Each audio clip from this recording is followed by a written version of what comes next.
Olá, bem-vindo ao canal Falando Francamente, francamente com K, que é mais fácil de achar. Eu sou Frank Bacurau. Espero que vocês estejam bem e hoje a gente vai falar sobre esse trabalho aí, né? Quando os termômetros sobem, os ponteiros da balança também vão, né? Sobem também. É, exposição a temperaturas extremas e obesidade. Então o título está brincando, né? Como a temperatura sobe, o ponteiro da balança também vai para cima. Então, para tentar ligar aí a ideia justamente do aumento de temperatura e da obesidade, né? Um trabalho que saiu nessa revista agora em 2025, Economics and Human Biology. Bem, o trabalho ele é um trabalho australiano e usa dados da Austrália, tá? Então ele começa, como todo trabalho, apontando o problema básico, que é a obesidade, como vocês podem ver no abstract, né? Que a obesidade é um problema global, que afeta cerca de 1,9 bilhão de pessoas, considerando sobrepeso e obesidade, que várias linhas, né, sobre os possíveis fatores causais da obesidade vêm sendo investigados, como atividade física, hábito alimentar, personalidade, influência de pares, genética. Mas eles comentam, e os autores, né, esses três autores também comentam também da questão da mudança climática, da temperatura, enfim. Tá? Ele fala isso aí. Então, o que eles fazem? Eles pegam ali do período, eu anotei aqui, período de 2006 a 2022, eles olharam dados de satélite, olha, ano a ano dados de satélite, tá?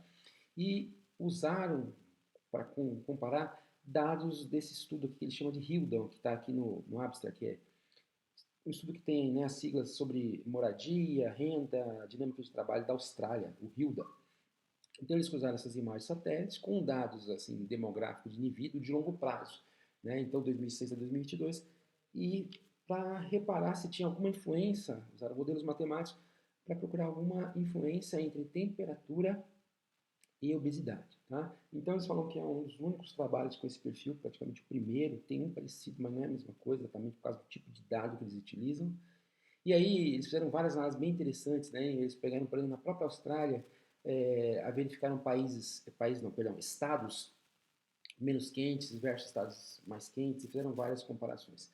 E basicamente o que eles perceberam foi que quando a temperatura é acima de 30 graus, o que na prática foi, se a gente pegar lá na Austrália ao longo dos anos, né, foi 1,2% do tempo. Quer dizer, nesses de 2006 a 2022, se você pegar todos os dias, uma porcentagem muito pequena dos dias foram acima de 30%. Mas eles repararam que essa temperatura em geral acima de 30 graus estava ligada a um certo aumento de peso. Eles calcularam até, por exemplo, cada dia adicional que as pessoas tivessem por ano acima de 30 graus, elas ganhariam um IMC 0,2%. Né? Então, em termos de peso, seriam 0,005 quilos por centímetro quadrado de corpo, o que corresponderia a 0,2% do IMC. Tá? Então, calcular até isso aí, até os dias adicionais, né? Então, comparando para justificar. Então, é um trabalho bem interessante, você vê a análise que eles fazem, é uma análise muito bacana, eles consideram vários fatores, né? Apresentam bastante, uma série grande de gráficos aqui demonstrando, por exemplo, as temperaturas, né? Análise de homens, mulheres, em relação a, a questão ali da idade, da renda, aí depois eles comparam números, por exemplo, aqui ó, a distribuição, né, de temperaturas, de faixas de temperatura, a relação da temperatura com quartis, com ganho de peso, temperaturas extremas. Então eles fizeram muitas análises, tá? Vocês podem olhar com calma. Então, basicamente, eles perceberam isso, que acima de 30 graus tem isso. Eles perceberam que esse efeito é maior nos estados mais frios. Então, em teoria, se você está muito mais tempo, né, pelo menos sugere ali, mais tempo em 30 graus, você não está tão acima de 30 graus, está acostumado com temperaturas acima de 30 graus, você está menos sensível que aquelas pessoas que, segundo eles falam, né, que tem menos exposição a temperaturas acima de 30 graus. Então eles perceberam que essa influência da temperatura é mais forte nos lugares mais frios ali da Austrália. Perceberam que ela também parece mais forte nos indivíduos mais velhos, tá? E aí eles tentam, que é bastante interessante, que aqui no final do trabalho eles fazem todas as análises, né, de tentar procurar uma casualidade ali e tal. E aí no final eles fazem a ideia dos possíveis mecanismos, tá? Então eles testam lá a questão de sono, questão de uma série de fatores, mas eles encontram duas coisas ali que podem estar envolvidas com esse achado. Uma é a questão que eles percebem, né, acreditavam ali nos dados, que temperaturas maiores dificultam atividades outdoor, ou seja, atividades de espaço livre. E uma outra coisa é que eles identificaram, né, fizeram entrevista com as pessoas, identificaram um negócio, existe um negócio chamado locus de controle, que é uma ideia da psicologia, desde o começo do século XX, foi feito por um autor, um psicólogo norte-americano, que nasceu em 1916, depois desenvolveu toda a carreira dele lá numa universidade no Ohio, e basicamente esse locus de controle, ele tenta justificar como a gente entende o quanto das nossas ações depende de nós, e consequentemente as suas consequências dependem de nós, ou as ações, o que ocorre com a gente depende mais de ações externas, fatores externos. Tá? Então esse locus, ou seja, na prática, com esse locus de controle, você teria, por essa classificação, um locus mais internalizado, que é um locus mais internalizado.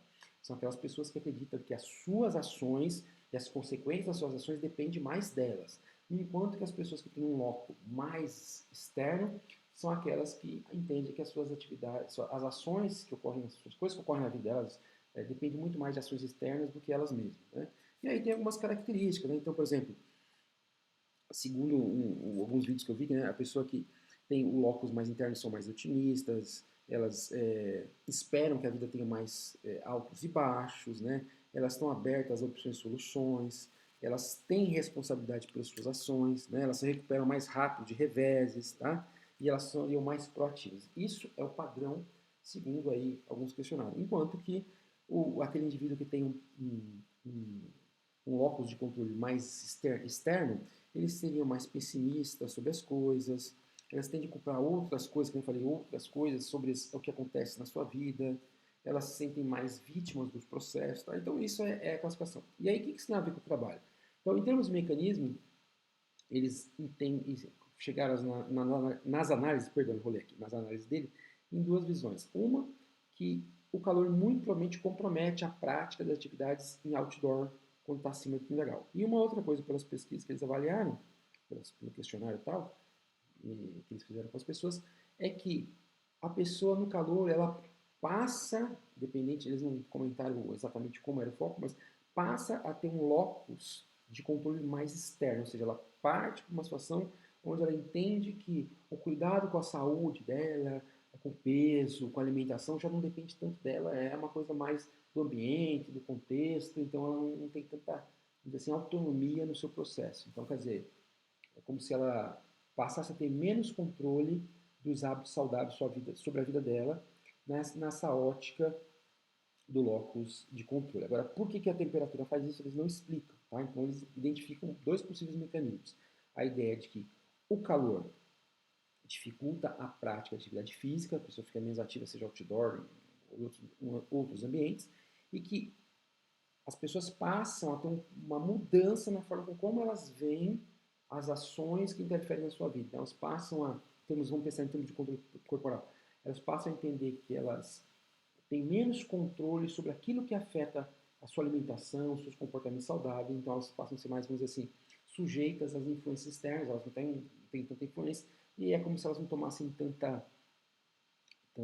as rédeas dos problemas para resolver, tá ok? Então é isso o trabalho, espero aí que vocês gostem, mas eu achei bem interessante porque é um outro tipo de análise, a gente realmente não pensa nisso, né, a temperatura, e se isso é verdade, a gente tem que começar a observar como a gente se comporta nos dias mais quentes, a gente realmente passa a ter esse tipo de comportamento, até inconscientemente, né, é uma coisa, claro que aqui, segundo algumas regiões do Brasil, né, segundo eles falam, as temperaturas do 30 graus são mais presentes em termos de dias totais, e talvez a sensibilidade a esse processo é menor, porque, como eu comentei, as pessoas perceberam esse processo maior nas regiões frias, mas ele pode ainda ter um impacto.